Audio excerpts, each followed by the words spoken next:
Welcome to my channel, Learn with Teacher Annie.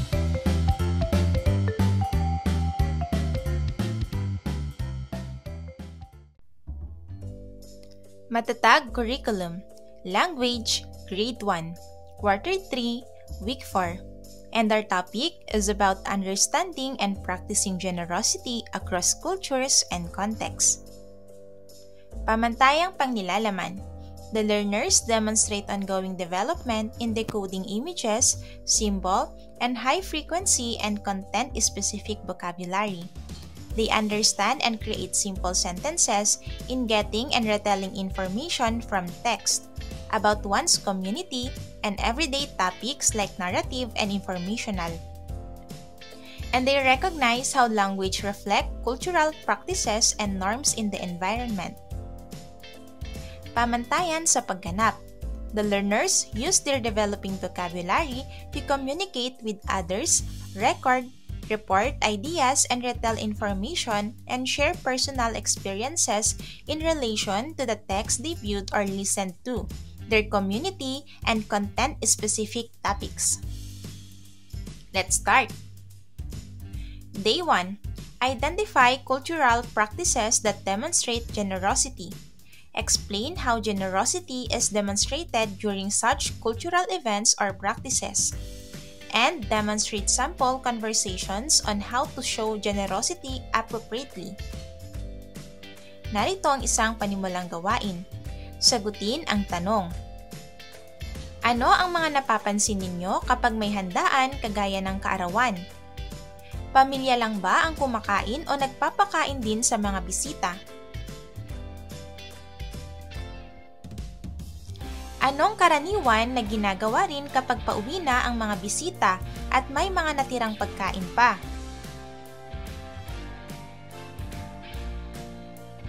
Anong pag-uugali ang pinapakita natin mga Pilipino dito?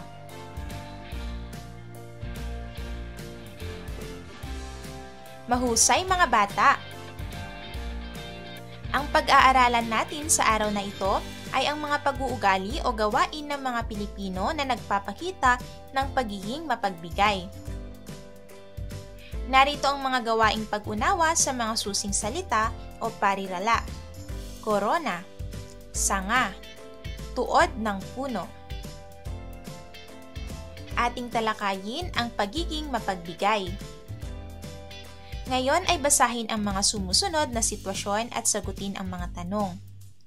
Una, ano ang karaniwang napapansin ninyo sa inyong pamilya o sa ibang tao kapag may bisita sa bahay na galing sa malayong lugar?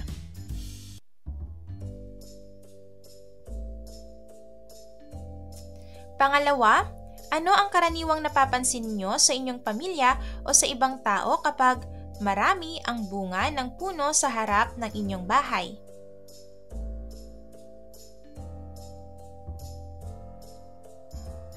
Pangatlo, ano ang karaniwang napapansin ninyo sa inyong pamilya o sa ibang tao kapag maraming baong bigay ang inyong magulang?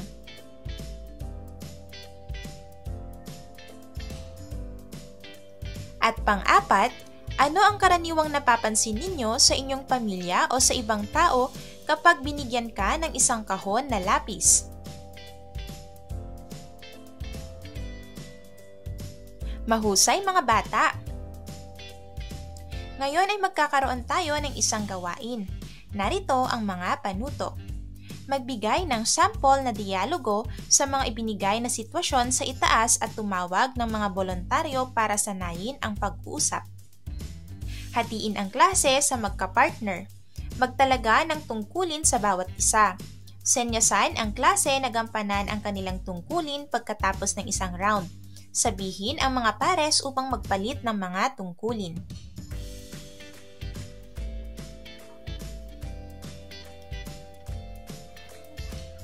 Ngayon ay sagutin ang tanong. Ano ang naramdaman at naisip nyo kapag kayo ang nagbibigay? Ano naman ang naisip at naramdaman nyo kapag kayo ang binibigyan?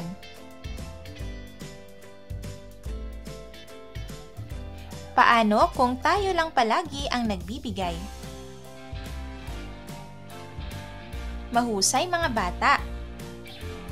Tandaan, ang pagiging mapagbigay ay nangangahulugan ng pagbabahagi ng kung ano ang mayroon tayo sa iba tulad ng pagkain, mga laruan, at mga gamit sa paaralan. Kapag ang isa ay mapagbigay, ang tumatanggap at ang nagbibigay ay magiging masaya.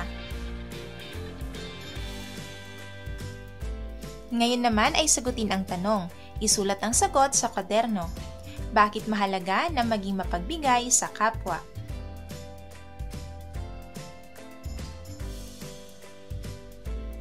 Day 2. Compare and contrast a person who simply gives and one who is generous. Discuss reasons why one should be generous, and explain the benefits of generosity both to the giver and receiver. Ngayon ay sagutin ang tanong. Paano ninyo malalaman kung ang isang tao ay likas na mapagbigay o mahilig lang mamigay ng mga bagay?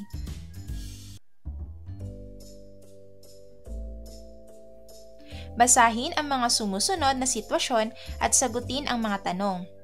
Sitwasyon number 1. May saging si Sarah at ibinibigay ito sa isang tao nang hindi iniisip. Maaaring wala siyang pakialam kung gusto ng tao ang saging o hindi. Nagbibigay lang siya dahil gusto niya lang. Sitwasyon number 2. Kapag may saging si Alex, iniisip niya kung ano ang maaaring maramdaman ng iba. Tinatanong niya ang tao kung mahilig ito kumain ng saging. Gusto ni Alex na matiyak na masaya ang iba at pareho silang natutuwa sa pagbabahagi.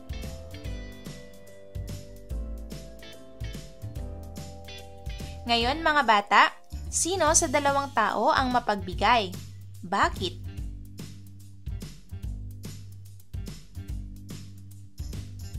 Mahusay!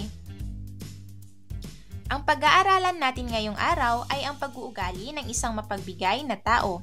Aaralin din natin ang mga magagandang maidudulot ng pagiging mapagbigay. Ating talakayin ang pagiging mapagbigay. Pag-usapan natin ang mga katangian ni Sarah at Alex batay sa mga pag-uugaling tinalakay. Siya si Sarah at siya naman si Alex. Narito ang mga katangian ni Sarah.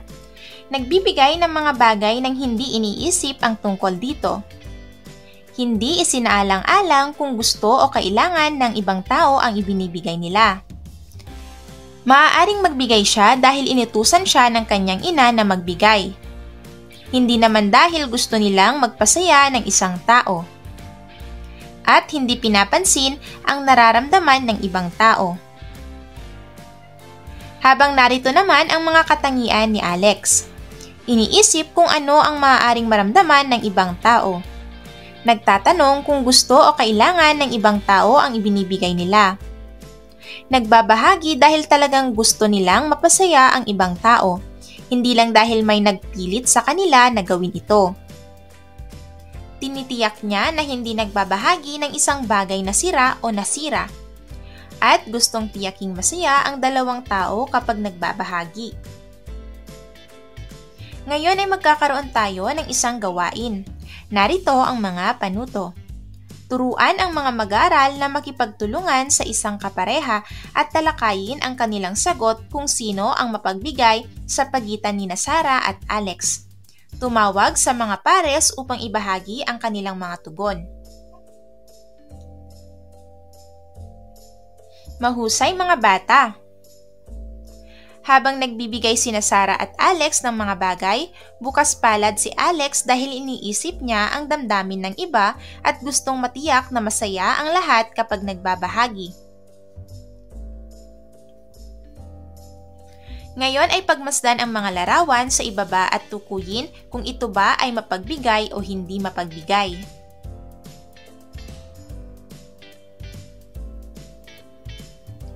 Mahusay! Ngayon naman ay magkakaroon tayo ng isang role-playing. Narito ang mga sitwasyong gagampanan ng pagiging mapagbigay ng isang mag-aaral. Pagbabahagi ng pagkain.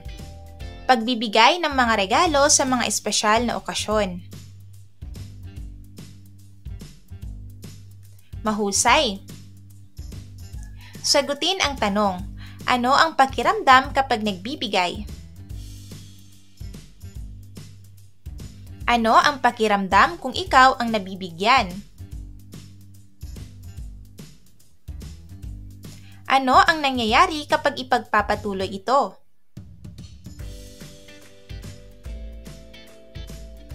Ang pagiging mapagbigay ba ay ipinapahayag lamang sa pamamagitan ng pagbibigay ng mga bagay? Mga bagay o gamit lang ba ang pwedeng ibigay?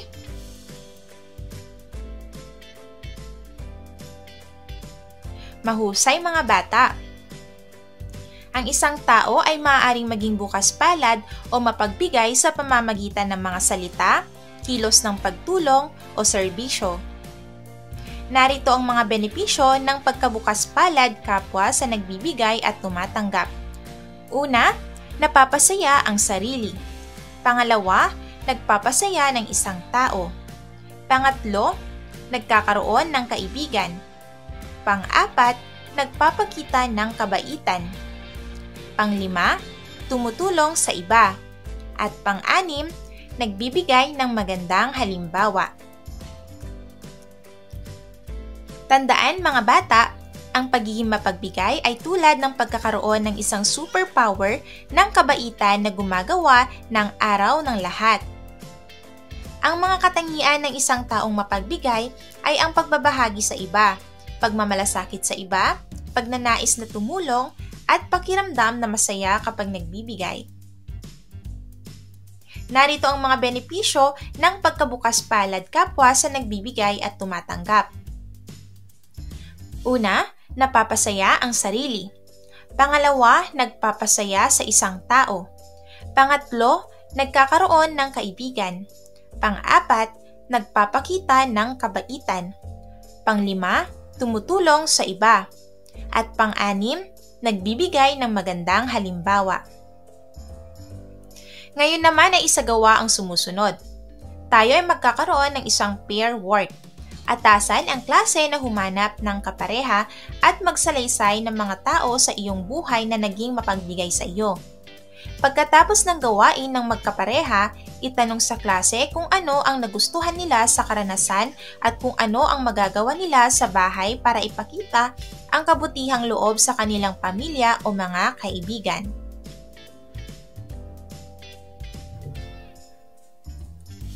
Day 3. Describe how to respond sincerely to acts of generosity. Give examples of verbal responses to acts of generosity in various L1 and Filipino. And demonstrate proper intonation and emotions in responding to acts of generosity. Mga bata, kapag may nagbigay sa iyo ng isang bagay, ano ang iyong nagiging sagot? Mahusay! Ang pag-aaralan natin ngayong araw ay ang mga pagpapakita ng tamang pagtugon sa pagiging mapagbigay. Ating talakayin ang pagiging mapagbigay. Ano ang karaniwan ninyong tugon sa mga sitwasyong kayong pinakitaan ng pagiging mapagbigay? Mahusay! Ngayon ay sabay-sabay nating basahin ang mga sumusunod na salita. Maraming salamat sa iyo. Napakabuti mo. Gustong-gusto ko ito. Kailangan ko talaga ito. Aalagaan ko ito. Malaking bagay ito. Wow, ang saya ko. Mahusay mga bata. Ngayon, sagutin ang tanong. Bukod sa pagtugon ng mga salitang nagpapasalamat, paano pa natin maipakikita ang ating pasasalamat sa mga taong bukas palad sa atin?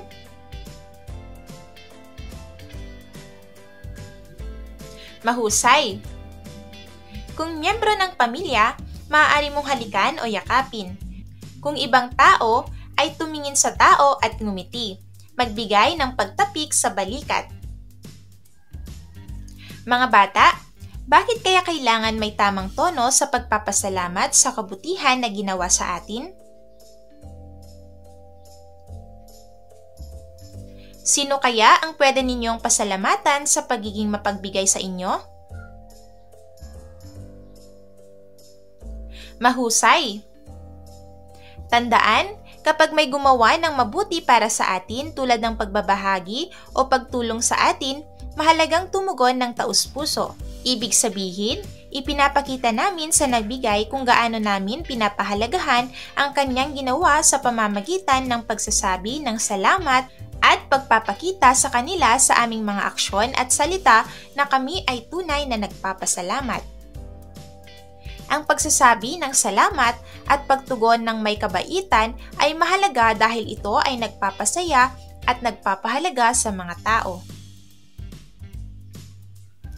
Day 4. Apply the concept of generosity in math content areas. Mga bata, maaari ba kayong magbahagi ng halimbawa ng mga pagkakataong kung kailan kayo naging mapagbigay o kapag may isang taong naging mapagbigay sa inyo?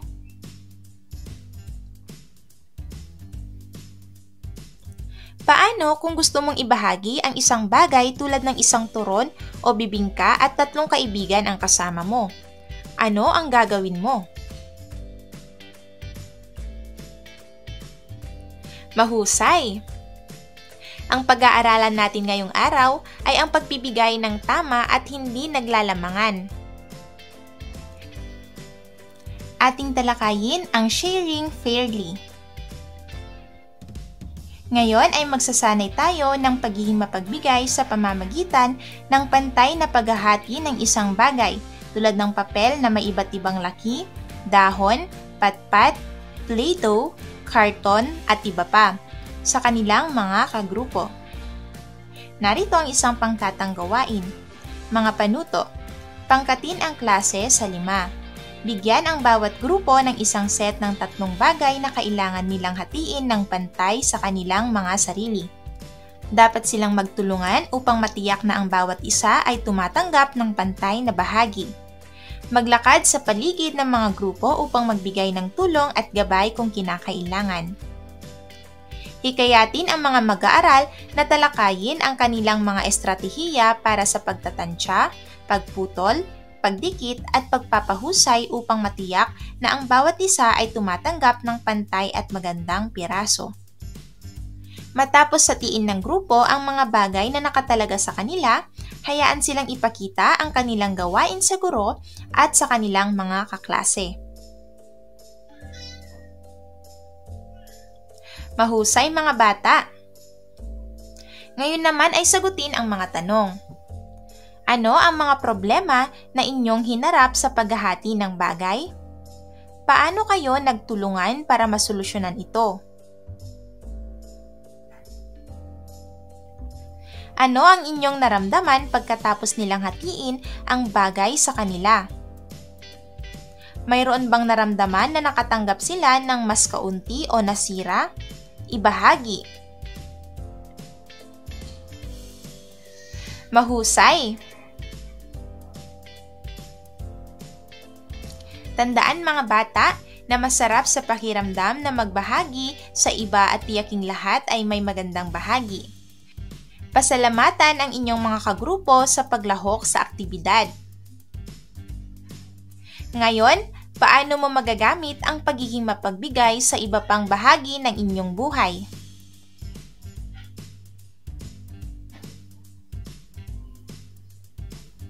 Mahusay!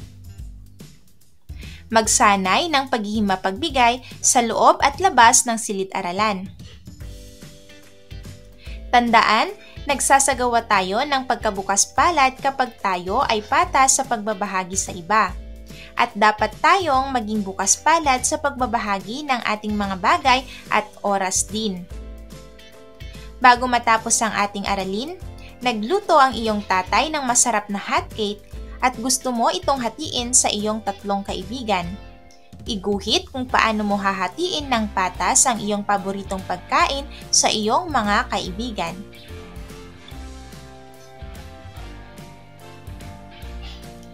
Day 5. Ikalawang lagumang pagsusulit. Mahusay mga bata!